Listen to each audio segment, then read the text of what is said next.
All right, so today we're taking a deep dive into something that kind of sounds like it's straight out of science fiction. Yeah, sounds pretty futuristic. AI dreaming of electric patients, Oh, wow. not electric sheep. Right, not electric You sheep. know, like that Philip K. Dick story, Yeah, I get you. but electric patients. I like it. It's a good way to think about this whole synthetic data thing in healthcare. Yeah, so basically, just to kind of set the stage here, we're talking about using AI to generate data that's like a stand-in for real patient information. Exactly. It's like a digital decoy almost to protect the real deal. I like that. I like that. A digital decoy. Okay, so to help us kind of unpack all of this, we're looking at a research paper from 2024. Okay. It's called Synthetic Data and Health Privacy. Should generative AI dream of electric patients? Catchy title. It is catchy, It right? really grabs you. And it was written by a team of medical professionals, Gwenole Abidral and Xavier Monette, they're from France, and then Animal Aurora, who's from the UK. So we've got a really international team Yeah, here. global perspective on this. And, this is such a hot topic right now with generative AI just exploding, and everyone's worried about healthcare data, which is like the most sensitive data out there. Absolutely. So the big question for this deep dive is, can synthetic data actually solve the privacy problem in healthcare, or is it just, kind of a futuristic fantasy? Yeah, that's the million-dollar question. Yeah, is this the answer to our data privacy prayers, or is it just wishful thinking? I mean, it has a ton of potential, but let's not get ahead of ourselves. Okay. The paper actually points out that generative AI is already being used in healthcare in some ways. Oh, right. Like those AI scribe tools. Exactly. Things like Nebula AirBridge Ambience. I've heard about those. Yeah, they're being used to, automate tasks like writing up those discharge summaries or referral notes. Makes sense. And that frees up doctors to, spend more time with their patients, which is what they should be doing. Right. Makes a lot of sense. But I guess those AI tools need a ton of data to actually work, right? Oh, yeah, they're super data hungry. But the problem is getting access to real patient data is a huge challenge. Privacy concerns and all that. Yeah, it's like Fort Knox trying to get in there. Exactly. Okay, so that's where synthetic data comes in, right? Right. So what is it exactly? How do you create data from nothing? Well, it's not exactly from nothing, but it's pretty close. I mean, think of it this way. Instead of using real patient data, we create artificial data that mimics the real stuff. Okay, so it's like a statistical clone. Yeah, that's a good way to put it. Okay, so there are different ways to create synthetic data. Yeah, there are some simpler methods like rule-based systems where you basically program in certain rules and the AI follows those to generate data. Okay. But there are also much more complex approaches like using generative adversarial networks, or GANs for short. GANs? I feel like I've heard that before. What are those? They're pretty cool, actually. Yeah. Imagine two AI models going head-to-head. One is trying to create fake data, and the other is trying to spot the fakes. Oh, so it's like a competition? Exactly. And this competition pushes both of them to get better and better until you end up with some really realistic synthetic data. So it's like an AI battle royale, but for a good cause. Exactly. And the ultimate goal is to have data that we can use to train these AI systems without putting any real patient information at risk. Sounds awesome. So problem solved, right? Well, not quite. There's always a but, isn't there? There's always a but. Okay. This is where we bump into what the paper calls the privacy paradox. Ooh, a paradox. Tell me more. So even though the goal is to protect privacy, there's a risk that these AI models might actually memorize some of the real data they were trained on. Wait, so even though the synthetic data is fake, the AI could still remember something about a real person? It's possible. And there have actually been cases where this has happened. Some generative AI companies have even been sued for copyright infringement because their models spit out stuff that was directly from their training data. Yikes. Yeah, so even with the best intentions, the technology isn't perfect yet. Not foolproof. So medical data in particular, is that kind of extra vulnerable to this memorization problem? Potentially, because medical data often has a very specific structure, with standardized codes for diagnoses, test results, things like that. And that can make it easier for the AI to pick up on patterns it shouldn't. Right. I can see how that would make it easier to connect the dots back to a real person. Yeah, and this risk becomes even bigger when you're dealing with rare medical cases because there are fewer examples for the AI to learn from. So it's more likely to just memorize the specifics of those cases. So it's like this weird paradox. We're trying to protect patient privacy, but the technology we're using to do that could actually end up putting that privacy at A risk. real challenge. It is. It Yeah. is. So if synthetic data isn't a guaranteed slam dunk, what's the next step? Where do we go from here? Well, despite these challenges, the synthetic data market is booming. I mean, according to Technavio, it's expected to be worth almost $3 billion by 2028. $3 billion. Yeah, it's huge. Wow. So it sounds like other industries are really embracing this, but is healthcare fully on board? You're right. Other industries are definitely ahead of the game when it comes to using synthetic data. Yeah. We're seeing it in things like self-driving cars, fraud detection systems, even in virtual assistants like Alexa. Right. But healthcare is a bit slower to adopt it. I'm guessing that's because healthcare data is so complex and the regulations are really strict. Exactly. The stakes are just much higher when you're dealing with people's health information. Yeah, absolutely. But even with those challenges, synthetic data has this potential to tackle some really big issues in healthcare, like bias in AI. Oh, yeah, that's a huge one. AI bias, that's a whole other conversation. It is. And it's a big problem because the real-world medical data that we use to train AI is often limited, and it can actually reflect existing biases in our healthcare system. Right, so if the AI is only trained on data from one specific group of people, it might not be as accurate or effective for people from different backgrounds. Exactly. And that can lead to all sorts of problems. Yeah, huge problems. So how does synthetic data help with that? The idea is that we can use synthetic data to kind of fill in the gaps in the real world data. We can generate data for underrepresented groups or for rare conditions to create a more balanced and representative data set for the AI to learn from. So we can kind of build a more inclusive data set from scratch. Exactly. That sounds promising. But are we sure that the synthetic data itself won't just copy those same biases from the real data? That's the key question. If we're not careful, synthetic data could actually make the bias problem worse. Right. It would be like giving those biases a stamp of approval. Exactly. So we need to be very thoughtful about how we create and evaluate the synthetic data to make sure it's truly representative and fair. Okay, so even if we get that part right, we still have this privacy question looming overhead. Is it even possible to make synthetic data truly anonymous? That's another tricky one. You see, even synthetic data can be vulnerable to what we call re-identification attacks. Re-identification attacks. So even though the data is fake, someone could still figure out who it's based on. It's possible. The paper talks about things like membership inference and linkage attacks, which are basically ways to identify individuals even from data that's supposed to be anonymous. Wow, that's a little unsettling. Yeah, it is. So even with the best of intentions, there's still a chance those digital dots could be connected back to a real person. So what's being done about that? Are there standards in place for creating and evaluating synthetic healthcare data? Well, that's where things get a bit murky. To be honest, there aren't any universally accepted standards yet. It's still very much a work in progress. So are we talking about a digital Wild West situation here? It's not quite that bad, but the rules of the game are still being written. The EU's AI Act, which went into effect last year, acknowledges synthetic data as a potential tool for protecting privacy, but it doesn't really give any specific guidelines on how to use it. So they're recognizing its potential, but they're not really offering much concrete direction. Right. And then you have other places like Singapore that have actually published more specific guidelines focused on reducing the risks of re-identification. Okay, so different approaches are emerging. Yeah. But it sounds like we're in this kind of limbo where we have this powerful technology, Yeah. but the laws and regulations haven't quite caught up yet. Exactly. And to make things even more complex, there's this whole debate about whether synthetic data should even be classified as personal data under GDPR. Right, the EU's big data privacy law. Exactly. So if it's not personal data, does that mean there are no rules at all? Not necessarily. There's this concept of a privacy threshold that's being proposed where you basically assess the risk of re-identification from the synthetic data, and that helps you determine how it should be handled. So like a sliding scale of privacy. Exactly. The more identifiable the data is, the more protection it needs. Right. But even with all this uncertainty, there are still some things that clinicians and developers can do right now to minimize the risks. Okay, that's encouraging. Yeah. What are some practical steps that people can take to navigate this kind of murky legal and ethical terrain? Well, one of the most important things is to avoid using highly sensitive data in the AI training process whenever possible. Yeah. That just reduces the risk right from the start. Right. So if you're developing an AI tool to diagnose skin cancer, maybe you don't need to train it on a data set that includes people's social security numbers. Exactly.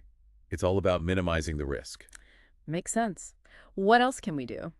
Another good practice is to opt for open source models whenever possible. Oh, because open source means more transparency, right? You can see how the model was built and how it was trained. Exactly. Yeah. And that transparency can help build trust and make it easier to identify and fix any potential privacy problems. The paper actually mentions that one company, Nabla, decided to switch from using ChatGPT to open source models for that very reason. So they wanted to have more control and understanding over just using something that's already built. Exactly. Okay, makes sense. Are there any other tools or techniques that people can use to kind of boost the privacy protections around synthetic data? Yeah, there are some really cool cutting edge technologies that can help, like federated learning and homomorphic encryption. Those sound pretty intense. They are a bit complex, but basically they allow you to analyze data without actually seeing or accessing the raw data itself. It's kind of like doing calculations on a locked box without ever having to open the box. That's wild. Yeah, it's pretty amazing technology. So it's like having privacy goggles for your data. Yeah, you could say that. I like that. Okay, so we've got the technology, but even with all these fancy tools, we can't forget about the human element, right? Absolutely. Technology is only as good as the people using it. So we need to prioritize user education, clear policies for handling synthetic data and ongoing monitoring to make sure everything's working as it should. Exactly. It's a multifaceted approach. It sounds like a lot to juggle. It is, but it's essential. Well, we've covered a lot of ground in this deep dive, but I feel like we've only just scratched the surface. Yeah, there's definitely more to explore. There's a lot to consider when it comes to synthetic data in healthcare, both the potential and the risks. Absolutely. But hold on to your hats, folks, because we're about to venture even further into this fascinating topic. We were just talking about how important the human element is, when it comes to using synthetic data responsibly. Yeah, it's not just about the tech itself. You mentioned user education. Right. What does that actually look like? What kind of training do people need? That's a great question. I mean, you can't just throw some fancy new technology at a problem and expect it to magically fix everything. Right. People need to understand how to use these tools properly, safely, effectively. It's like giving someone a powerful new medication, but not explaining the dosage or the potential side effects. Right, you got to read the label. Exactly. So who needs this education? Well, pretty much anyone who's going to be interacting with synthetic data in healthcare. So that means clinicians, developers, researchers, policymakers, even patients themselves. So it's about making sure everyone's on the same page and understands what they're dealing with. Exactly. For clinicians, it's about understanding the basics. What synthetic data is, how it's created, what its limitations are. They need to be aware of those re-identification attacks we talked about so they can make informed decisions about whether or not to use synthetic data in their work. So it's about giving them the knowledge they need to use these tools safely and responsibly. Exactly. And then for developers, it's about building these tools with privacy and security in mind right from the start. So baking those ethical considerations into the design process from day one. I couldn't have said it better myself. And what about the patients? I mean, they have a right to know how their data is being used, even if it's been de-identified or turned into synthetic data. Absolutely. Transparency is key here, especially when we're talking about something as sensitive as health information. Right, because if people don't trust the system, they're not going to want to use it. Exactly. And speaking of trust, it would be great to have some clear policies and regulations around all of this. Oh, for sure. Because right now, as we've been discussing, the legal side of things is still pretty fuzzy. It is. It's a bit of a gray area, and that can create uncertainty and confusion for everyone involved. So we need policymakers to step up and give us some more concrete guidance on how to manage synthetic data in a way that protects privacy, but also, allows for innovation. Absolutely. It's about finding that balance. Right. We need rules of the road. Exactly. So everybody knows what's allowed and what's not. Right. Okay, so let's circle back to this issue of bias in healthcare AI for a minute. Okay. We talked about how synthetic data could be a solution, but it's not a perfect solution. Definitely not. We have to be really careful that the synthetic data doesn't just end up copying the biases that are already present in the real world data. Right, because then it's not actually solving the problem, it's just perpetuating it. Exactly. So how do we make sure that the synthetic data is actually promoting fairness and not just, making things worse? That's the million-dollar question. Well, I think it starts with awareness. Being really conscious of the potential for bias, right from the very beginning when you're designing the process for generating the synthetic data. So thinking about where bias might creep in and taking steps to mitigate it. Exactly. And that means making sure that the synthetic data set includes a wide range of people, Yeah. different demographics, socioeconomic backgrounds, health conditions. So it's about building a data set that's truly representative of the population as a whole. Right. And it's not just about the raw numbers either. You have to think about the more subtle ways that bias can show up in the data. Right, like if the original data that was used to train the AI is biased, then the synthetic data it creates could be biased too. Exactly. So it's a complex challenge. Yeah. It's not just a technical issue, it's a social issue and an ethical issue. It's about bringing together expertise from different fields to make sure that we're doing this right. Exactly. Data scientists, clinicians, ethicists, social scientists, everyone needs to be at the table. Okay, so collaboration is key. And ongoing evaluation too. We can't just create a synthetic data set and then call it a day. Right. It's an iterative process. We have to keep testing it, refining it, making sure it's actually serving its intended purpose. Exactly.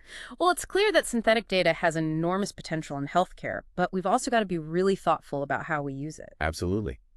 It's a powerful tool, but like any tool, it can be used for good or for bad. Right. It all depends on the people who are wielding it. Now, before we move on, I want to go back to something we touched on earlier, this idea that synthetic data could blur the lines between what's digital and what's biological. Oh, yeah, that's a really interesting one. It's pretty mind-blowing when you think about it. It is. If we can create these synthetic patients that are basically indistinguishable from real patients in terms of their data, does that change how we define what a patient is? Right. Is it just a bunch of data points or is it something more?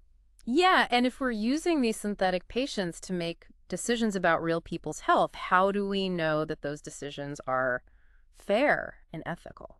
That's a big question. Yeah, and I don't know if there are any easy answers. Me either. But they're questions that we need to start grappling with now. Absolutely. Because this technology is only going to get more powerful. It is. And more prevalent. Yeah, we're moving into uncharted territory here. We need to proceed with caution, but also with a sense of curiosity. Well said. And wonder, there's so much potential here for good. This has been a really incredible deep dive so far. Yeah, it has. But there's still more to explore. Welcome back to the show.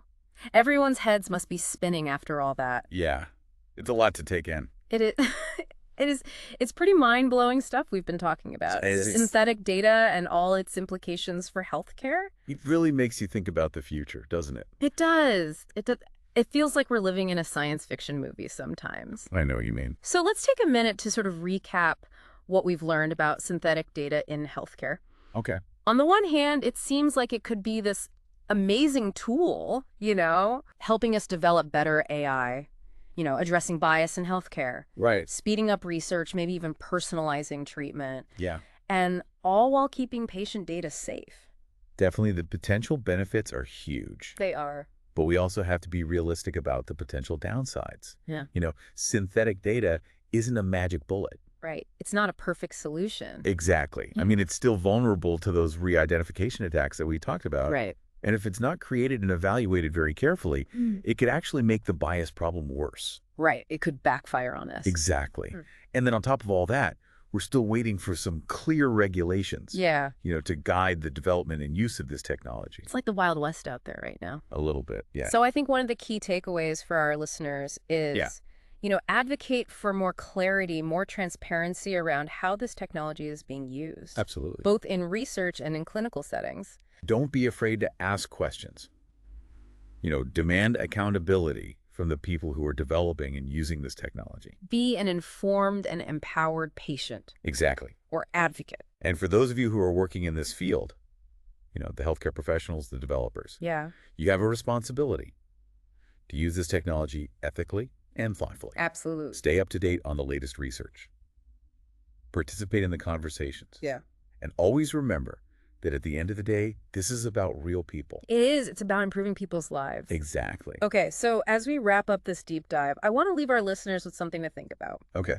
We've talked a lot about how synthetic data might change how we see real patients. Right. But what if we flip that around? What if instead of worrying about how synthetic data impacts our view of real people, we think about how it might change how we view and manage our own health data? Oh, that's interesting. I like that. So if we can create these digital twins of ourselves, Yes. could that give us more control over our own health information? Potentially. I mean, could we use synthetic data to try out different treatment options? Yeah. Kind of experiment in a safe digital space. Right, or assess potential risks. Yeah. Or even, try out different lifestyle changes. It's like a virtual health laboratory. It is. It's fascinating. And it raises all sorts of questions about who owns our health data Yeah. and how much control we have over it. And what it even means to have a digital identity in this increasingly digital world. Big questions. Big question. It seems like our deep dive into synthetic data has just opened up a whole new can of worms. It has. It really has. It's a conversation that's just beginning. It is.